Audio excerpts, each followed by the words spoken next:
Gostaria de meditar uma palavra com os irmãos aí. Tivemos hoje à noite ali na quarta secção da Barra, um culto de oração maravilhoso, depois de uma santa ceia maravilhosa, onde Deus nos abençoou de forma tremenda, né?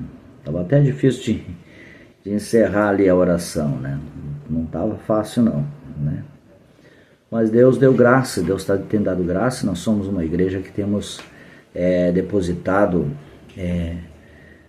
a oração, né? Nos colocado para a oração. E depois Deus nos deu ali uma palavra para meditar com os irmãos aí, que eu achei bastante interessante. E gostaria também de comentar com vocês aqui, deixar aqui também esse vídeo para o nosso YouTube, ali para o nosso canal do YouTube.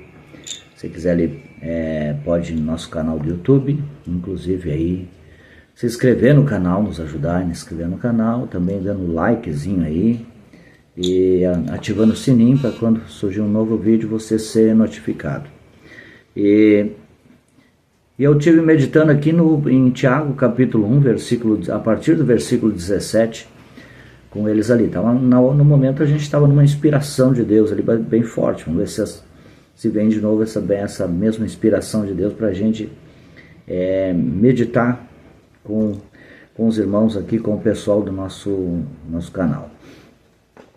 O versículo 17 diz assim: toda boa dádiva e todo dom perfeito vem do alto, descendo do Pai das luzes, em quem não há mudança nem sombra de variação. Então, na verdade, o que nós temos? Toda boa dádiva e todo dom perfeito, né, vem do alto, descendo do Pai das luzes. Então, nós recebemos, o que nós temos vem do alto, né, descendo do Pai das luzes, em quem não há mudança nem sombra de variação. Então, o que vem? Nós somos o quê? Nós somos um reino. Nós somos um reino e nós temos compromisso com o alto. Aquilo que nós temos vem do alto, então o nosso compromisso é com o alto. Somos um reino. E esse reino, ele é um reino completo, né? E esse vem descendo do Pai das luzes, de quem não há mudança nem sombra de variação. Primeiro, Deus não muda. Deus não muda. Deus não mudou, não vai mudar. O que Deus era, ele continua sendo. Ele é a mesma coisa, o mesmo Deus. As pessoas estão achando que Deus, ele acompanha os tempos e a evolução dos tempos, a evolução do mundo, né? As coisas que acontecem, mas Deus não muda. Deus continua a mesma coisa. Tem três coisas que elas existem e precisam estar do mesmo jeito, intactas. Deus não muda, a palavra não muda e a igreja não pode mudar. Quando a igreja muda, ela deixa de ser a igreja. Segundo a sua vontade, nos gerou pela palavra da verdade, para que fôssemos como primícias das suas criaturas. Ele nos gerou pela palavra da verdade, né? Pela palavra da verdade. Fomos gerados pela palavra da verdade, para que nós fôssemos como as primícias, para que fôssemos como primícias das suas criaturas. Primícias, em primeiro lugar, aquilo mais notável que o Senhor quer. A igreja não é qualquer coisa, aquilo que é mais notável, aquilo que é mais brilhante, aquilo que é mais querido, aquilo que é mais desejado, como primícias. Aquilo, né? Todo mundo quer as primeiras coisas, aquelas coisas que são colocadas como especiais, ou quem sabe melhor do que especiais.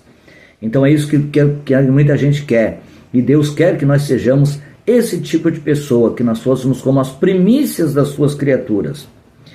Sabeis isto, meus amados irmãos, mas todo homem seja pronto para ouvir e tardio para falar, tardio para se irar, né?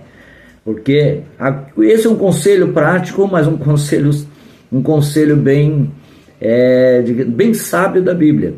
Porque eu não erro quando eu escuto, eu erro quando eu falo. O erro não está em escutar. Quando uma pessoa ela está escutando, ela não está errando. Quando ela abre a boca para falar, ela pode cometer erros. Porque palavras não são coisas muito simples. Palavras são coisas bem fortes e palavras mudam situações, circunstâncias. Uma palavra tu derruba uma pessoa e com uma palavra tu levanta, né? Uma palavra tu causa tristeza e uma palavra tu causa alegria. Uma palavra tu pode gerar uma depressão numa pessoa e causar o suicídio dela, né? Então a palavra, quando sai da nossa boca, é ali que tem que ter o cuidado. É quando a palavra sai da boca. Ela sai como uma flecha, né? Ela pode atingir alvo, né? Se ela for para o bem, ela pode atingir o alvo e curar uma pessoa, restaurar uma família. Às vezes uma palavra pode restaurar um casamento, assim como também uma palavra pode destruir um casamento. Então nós temos que tomar cuidado.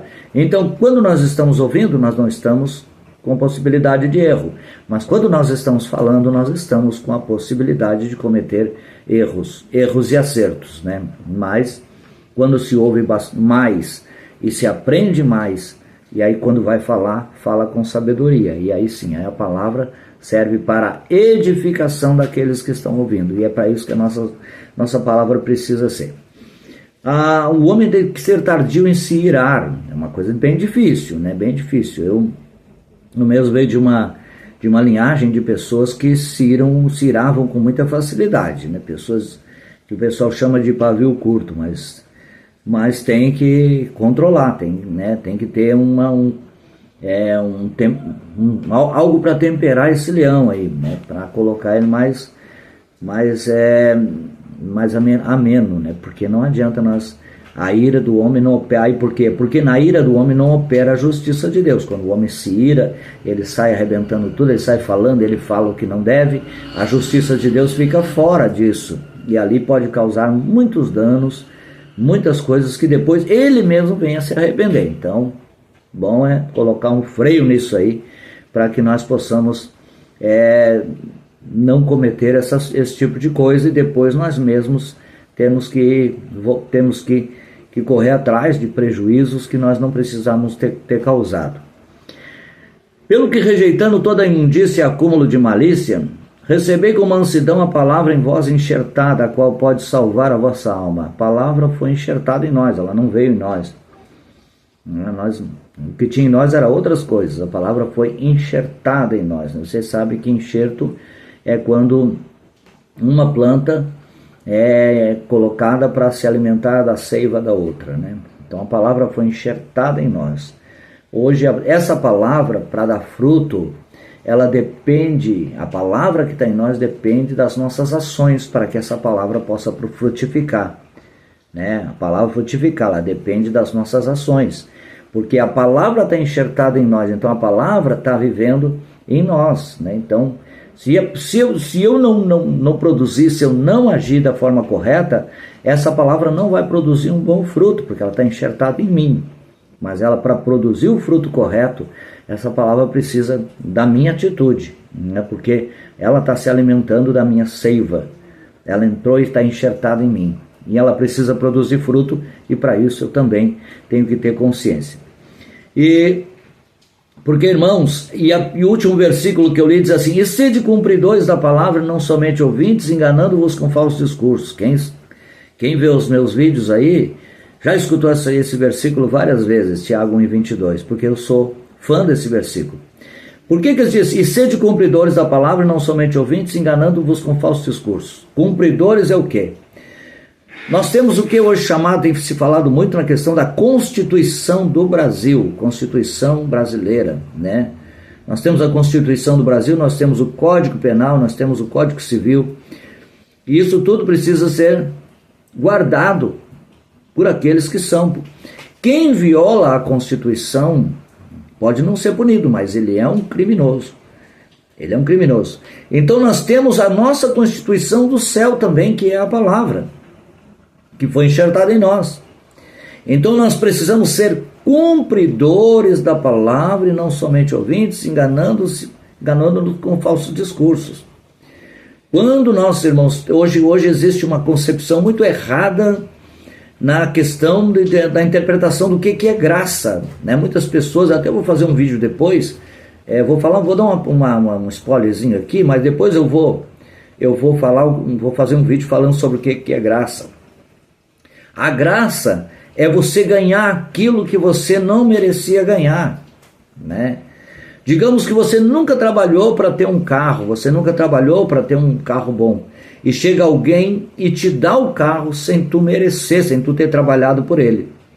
Sem tu ter feito nenhum esforço para ter ele, e alguém te deu esse carro. Deu o carro. Inteirinho, ele veio com as rodas, ele veio com o painel, ele veio com os bancos, ele veio com o motor, ele veio com a bateria, ele veio completinho o carro, entregou para você o carro.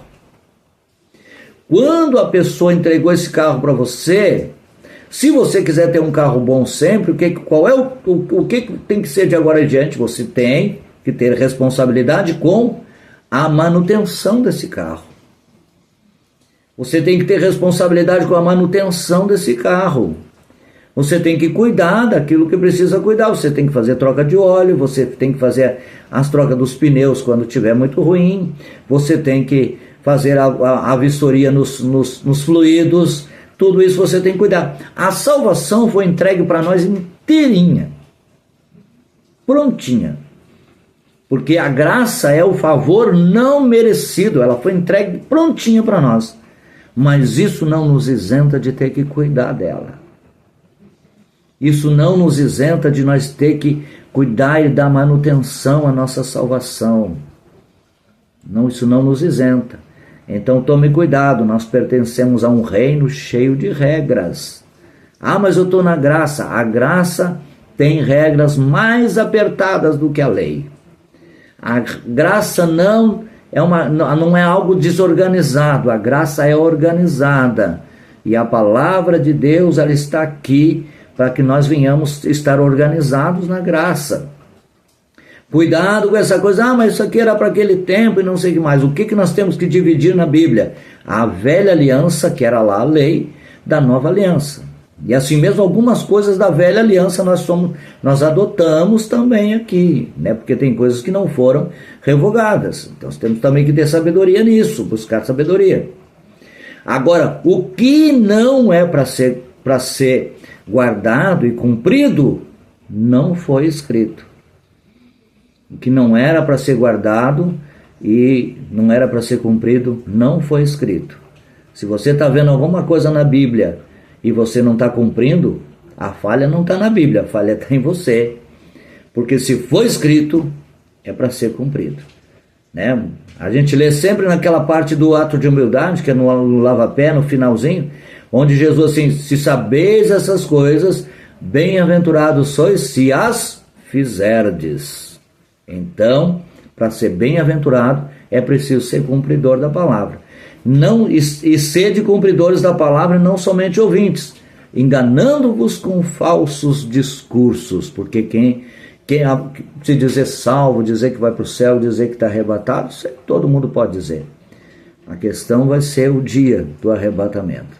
Deus abençoe a todos, em nome de Jesus, e medita nessa palavra aí, para o teu enlevo espiritual, e toma as atitudes que são necessárias para a tua salvação, se você já não tem tomado. Deus abençoe em nome de Jesus. Amém.